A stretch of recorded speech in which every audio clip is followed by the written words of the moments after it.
నమస్తే. నేను రమా రావి. మామూలుగా మన జీవితం రెండో మనిషి ప్రమేయం లేకుండా నడవదు. ఖచ్చితంగా రెండో వాళ్ళు కావాలి. ఇద్దరు మనుషుల వల్ల మనం వస్తాం బయటికి. వాళ్ళిద్దరూ లేదా ఒకరైనా మనని ముందుకు పెంచుతూ ఉంటారు.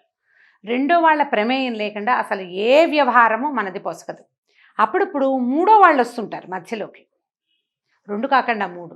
ఈ మూడో వాళ్ళతోటి చాలా తిప్పలొస్తాయండి. మన వాళ్ళు చూడండి, మూడో కంటి వాడికి తెలియకుండా చేయాలంటారు. మూడో చెవిలో పడకూడదు. మూడో కంటివాడు అనగానే ఇద్దరు మాట్లాడుకునే విషయాన్ని మూడో వాడు విన్నాడా బయటికెళ్ళిపోతుంది మ్యాటర్. మూడో మనుషులు మధ్యలోకి వచ్చిన దగ్గర నుంచి తిప్పలేనండి.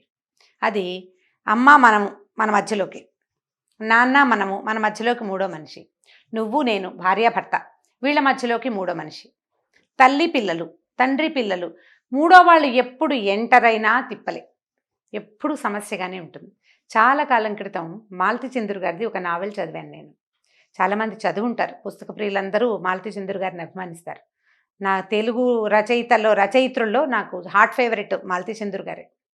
ఆవిడ పుస్తకాలు చదివి చాలా ప్రపంచాన్ని తెలుసుకున్నాను నేనని అనిపిస్తుంది నాకు. ఆ పుస్తకం పేరు ఆలోచించు. ఒక భార్యాభర్త ఉంటారు కథలో. వాళ్ళు ప్రేమించి పెళ్లి చేసుకుంటారు. మొదట్లో ఒకళ్ళతో ఒకళ్ళు చాలా అన్యోన్యంగా చాలా ప్రేమగా ఉంటారు. క్రమంగా అతను ఒక సంపాదన మీద ఆసక్తి పెరుగుతుంది ఆయనకి. వ్యక్తిగతంగా మంచివాడే, కాకపోతే అతను సంపాదన వైపుకు పరిగెడతాడు. ఆవిడ కొంచెం వెనక్కి తీస్తుంది, తనకి ఉన్నది చాలు ఇలా ఉండాలని భావిస్తుంది. కానీ ఆయన్ని ఒప్పించలేకపోతుంది. అతను కొంచెం బలమైన మనస్తత్వం కలిగిన వాడు.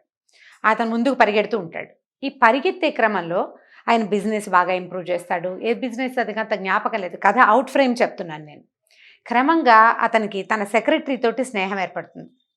యాక్చువల్గా దాన్ని స్నేహం అంటానికి లేదు. అతని స్నేహము ప్రేమ అన్నీ భార్యతోటే ఉన్నాయి. సెక్రటరీ తోటి బాంధవ్యం, ఒక సంబంధం ఏర్పడుతుంది. కొంతకాలానికి అమ్మాయి ప్రెగ్నెంట్ అవుతుంది. అది మిసెస్కి తెలుస్తుంది. ఆమె దాన్ని హ్యాండిల్ చేయటానికి ఆవిడ పడిన స్ట్రగులు ఎంత అత్యద్భుతంగా రాశారో. ఆమె చాలా కష్టపడుతుంది ఈ మూడో మనిషిని తమ నుంచి పక్కకి తీయటానికి. తర్వాత ఆవిడ అర్థమవుతుంది, కొత్తగా వచ్చిన మూడో మనిషి కాదు, ఈ వ్యక్తే మూడో మనిషిగా మారిపోయాడు తన భర్తే. అతనిలో ఉన్న రెండో ప్రవృత్తే దీనికి కారణమైంది. మగవాళ్ళు కొంతకాలం అయిన తర్వాత మారతారు సంపాదనల వల్ల. ఆడవాళ్ళు జీవితంలో పిల్లలు, పెద్దవాళ్ళు, ఆటుపోట్లు వాటి వల్ల, లేదా వాంటింగ్స్ వల్ల, కోరికల ప్రవాహాలు, రకరకాల అదేదో కావాలి, జీవితంలో ఉన్న హై ఎక్స్పెక్టేషన్స్, వాటి వల్ల కూడా ఆడవాళ్ళు మారుతారు. మగవాళ్ళకి ఇవే ఉంటాయి. ఈ రకాలలో మూడో వ్యక్తిగా అతనే మారిపోయాడని, ఆ అమ్మాయి ఏ రకంగానూ తన జీవితానికి అడ్డం కాదని ఆవిడ తెలుసుకుంటుంది.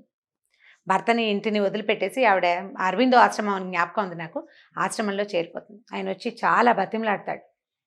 బతిమలాడితే ఆమె క్లియర్గా చెప్తుందనమాట, ఆ అమ్మాయిని నేను మూడో మనిషిగా భావించట్లేదు, మనిద్దరి మధ్యలోకి వచ్చిన మూడో మనిషివి నువ్వే అని. ఇప్పుడు మూడో వ్యక్తులు సాధారణంగా వీళ్ళందరూనండి మనకి సంబంధ బాంధవ్యాలు కలిగిన వాళ్ళు. మన అమ్మ, మన నాన్న, మన కోడళ్ళు, అల్లుళ్ళు, ఇదంతా ఒక కుటుంబ వ్యవస్థలో భాగంగా నడుస్తుంది. అదే ఇప్పుడు భార్యాభర్తల మధ్యలో మూడో వ్యక్తి అనగానే పిల్లలు, అమ్మా నాన్నలు కాదు. అత్తగారుల వల్ల కొట్టుకుంటారనుకోండి, అయినా కూడా దానివల్ల పెద్ద సమస్య ఉండదు. బయట నుంచి ఎవరైనా ఒక మూడో వ్యక్తి వస్తే అప్పుడు వస్తుంది సమస్య. స్త్రీల వల్ల కావచ్చు, పురుషుల వల్ల కావచ్చు, ఎలాగైనా వస్తూనే ఉన్నాయి. ఇవాళ రేపు ఆ సమస్యలు మనం ఎక్కువ చూస్తున్నాం. అయితే దీనికి రాజీపడి, మూడో వ్యక్తి ప్రవేశానికి రాజీపడి మగవాళ్ళంతే అని సర్దుకునే ఆడవాళ్ళ శాతం ఎక్కువే ఉంది. ఇప్పటికీ ఎక్కువే ఉంది. వాళ్ళ అవసరాలు, వాళ్ళ అలవాట్లు, వాళ్ళ దగ్గర ఉన్న సంపాదన, వాటి వల్ల కావచ్చు సర్దుకోవటం. ఫ్యామిలీ, పిల్లలు, నాకేం సంపాదన లేదు అని జీవితం పట్ల భయం కావచ్చు, సర్దుకుంటారు. మగవాళ్ళు కూడా కొంతమంది రాజీ పడే వాళ్ళ శాతం తక్కువ ఉన్నా ఏదో కొద్దిమంది రాజీ పడతారు. రాజీ పడలేక తెంపుకునే వాళ్ళ పరిస్థితి చాలా కష్టసాధ్యమైంది. ఎందుకంటే ఈ నొప్పిని తట్టుకోలేకపోతారు. నేనేమనుకుంటున్నానంటే, మూడో వ్యక్తి మన మధ్యలోకి వచ్చారంటే వాళ్ళు మూడో వాళ్ళు కాదు, నాలుగో వాళ్ళు. ఎందుకంటే ఈ ఇద్దరున్నారే తొలి జంట, వీళ్లలో ఒకటిలో నుంచి ఇంకో వ్యక్తి పుట్టేశాడు. కానరాని ఒక మూడవ వ్యక్తి వాళ్ళ మధ్యలోకి రావటం వల్లే ఇంకొక మనిషి మన జీవితాల్లోకి వస్తారు. మనలో నుంచి మనము కాని మరో వ్యక్తికి ఆహ్వానాలు పలక్కండి, పలకకూడదు. దాంతో వచ్చే తిప్పలు ఎక్కడి నుంచి వస్తాయంటే మనకి మనం చెడతాం, ఫ్యామిలీ చెడుతుంది, పిల్లలతోటి ఇబ్బంది వస్తుంది, పిల్లల పెంపకం కుదరదు. బయట నుంచి వచ్చిన వ్యక్తిని కూడా మీరు ఏ రకంగానూ సాటిస్ఫై చేయలేకపోతారు. జీవితం అల్లకల్లోలమైపోతుంది. ఈ చెలరేగే విపరీత భావాలని ఆల్రెడీ ఉన్న భాగస్వామితోటి పంచుకోవటానికి ట్రై చేయండి. దానివల్ల ఇండియా విడాకుల ఇండియా కాకుండా ఉంటుంది. దీన్ని సర్దుకునే వాళ్ళు లేరా? ఉన్నారు బోళ్ళంతమంది. 2-3 భార్యలుండా ఉన్న భర్తలతోటి సజావుగా తాపీగా నిదానంగా మాట్లాడకుండా నోరు తెరవకుండా కాపురం చేసేవాళ్ళు ఇంట్లో ఏదో కొట్టుకు చచ్చినా బయట ప్రపంచానికి తెలియదు. కానీ ఎంత స్ట్రగుల్, ఎంత నొప్పి సహిస్తూ ఉంటారండి. ఆ ప్రెషర్ తట్టుకోలేక ఎన్ని రకాల అనారోగ్యాలు వస్తాయో. వాళ్ళ పిల్లల మీద ఈ ప్రభావం అంతా పడుతుందా? హేట్రిట్ మొదలవుతుంది. ద్రోహ చింతన వల్ల వచ్చేది ఈ హేట్రిట్. అయిష్టం తండ్రంటే, లేదా తల్లంటే అయిష్టం, మనుషులంటే అయిష్టం, ప్రపంచం పట్ల ద్వేషం, అలాంటివి వచ్చేస్తాయి. అవి రాకుండా ఉండాలంటే మనలో మూడో వ్యక్తిని పెరగనివ్వకూడదు. ఇద్దరిలో ఇద్దరే ఉండాలి. మూడో వ్యక్తి మన మధ్యలోకి రాకూడదంటే మనలోంచి రెండవ అంటే ద్వంద్వ ప్రవృత్తిని బయటపడనివ్వకూడదు. దానికి ప్రయత్నం చేయాలి. ఇదివరకు కొంచెం మగవాళ్ళ శాతం చాలా ఉండేది, ఇప్పుడు ఆడవాళ్ళ శాతం కూడా కనిపిస్తుంది. దీని మీద మరణాలు, ఆత్మహత్యలు, హత్యలు, రకరకాల దారుణాలకి దారితీస్తున్నాయి ఇవి. ఈ విపరీత ప్రవృత్తి ఎక్కడొస్తుంది? మన దగ్గర ఏది ఉందో దాంతో సర్దుకోలేకపోవటం వల్ల, మొదటే సరిగ్గా సెలెక్ట్ చేసుకోలేకపోవటం వల్ల, సెలెక్ట్ చేసుకుని దాని మీద నిలబడలేకపోవటం వల్ల, మనం దేంతోటి ఉన్నామో దాంతో సాటిస్ఫై అవ్వకపోవటం వల్ల, జీవితం మీద చాలా గ్రేట్ ఎక్స్పెక్టేషన్స్ ఉండటం వల్ల. ఇప్పుడు నీకు గ్రేట్ ఎక్స్పెక్టేషన్స్ ఉన్నాయి, ఎందుకు సజావుగా మనం సెపరేట్ అయ్యి మన దారిని మనం ఇంకో కొత్త అడుగు వేయడానికి అవకాశాలు ఉన్నాయి కదా. తప్పటడుగులు ఎందుకు వేయాలి? మనం ప్లెయిన్గా వేయి. నువ్వు ఇది చేయదలుచుకుంటే సాదాగా అడుగులు వేయటానికి ట్రై చేయండి.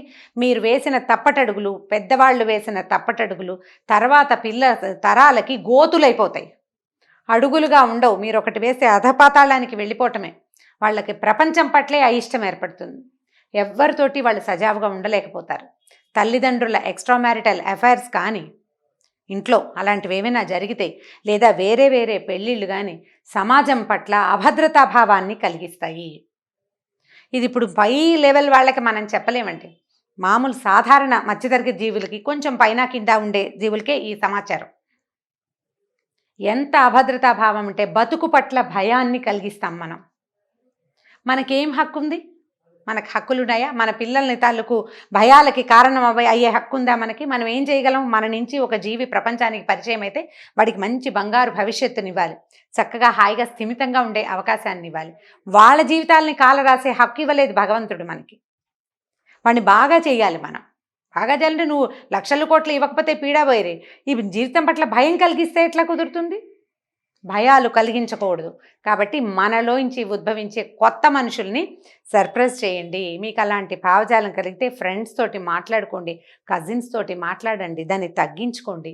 తప్పటడుగులు వేసి తర్వాత తరాల వాళ్ళు పూడ్చుకోలేని గోతులుగా వాటిని తయారు చేయబోకండి. ఎప్పుడూ థర్డ్ పర్సన్ని ఇద్దరి మధ్యలోకి రానివ్వద్దు. బయట నుంచి కాదు, లోపల నుంచి అంతర్ముఖమైన మనుషుల్ని రానివ్వకూడదు.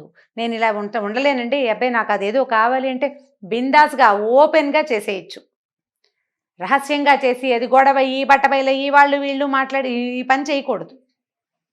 దాని మీద సర్దుకునేందుకు మీకు అవకాశం ఉండదు. అప్పుడు ఆ పని దానికంటే ఇది బెటర్. నేను ఇది చేయమని చెప్పటం లేదండి, మీకు అర్థం చేసుకున్నారని అనుకుంటున్నాను. నేను చెయ్యకూడదు, నువ్వు చెయ్యాల్సిందే అని భావిస్తే ఓపెన్గా క్లియర్గా మాట్లాడుకుని చేయాలి, లేకపోతే చేయకూడదు. లేదా వాటిని ఆపుకోగలిగే అవకాశం ఉంటే ఎవరైనా ఒక మంచి కౌన్సిలర్ తోటి సరిగ్గా మన భావాలు చెప్పి వాళ్ళ దగ్గర నుంచి ఏదైనా సమాధానం దొరుకుతుందని భావించిన వాళ్ళతోటి డిస్కస్ చేసి ఈ భావజాలాన్ని తగ్గించుకోవాలి.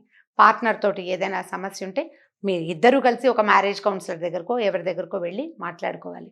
ఇప్పుడు దీంతో ఈ సమస్య వస్తుంది. కానీ అదే అత్త కోడళ్ళ మధ్య, తల్లి కొడుకుల మధ్య కోడలు వస్తే కొత్తగా ఏముంది కొట్టుకుంటూ ఉంటారు, అంతకంటే ఏం చాలా అయిపోదండి. దానివల్ల పెద్ద ఇబ్బందులు రావు. దీంతో వస్తుంది సమస్య, దాంపత్యంలో వస్తుంది ఇబ్బంది. కాబట్టి ఇక్కడ జాగ్రత్తగా ప్లాన్ చేయండి. ఈ రకమైన సమస్యలు ఉన్న వాళ్ళు భార్యాభర్త చక్కగా కూర్చొని సజావుగా మాట్లాడుకోవాలి. మాటలే దీనికి ఈజీ మెథడ్ అండి, ఇంకా వేరే ఏమీ లేదు. మీరు నేను మాట్లాడుకోవటమే, కూర్చొని ఎదురు బదురు మాట్లాడుకుంటే అప్పుడు మనం ఏం చేయొచ్చు ఏం చేయకూడదు అనేది డిసైడ్ అవుతుంది. ప్లాన్డ్గా చేయండి. మూడో మనుషులకి అవకాశం ఇవ్వద్దు మన జీవితాల్లో. ఈ వీడియో కనుక మీకు నచ్చినట్లయితే లైక్ చేయండి, షేర్ చేయండి. మరిన్ని వీడియోస్ కోసం మా ఛానల్ని సబ్స్క్రైబ్ చేసుకోండి.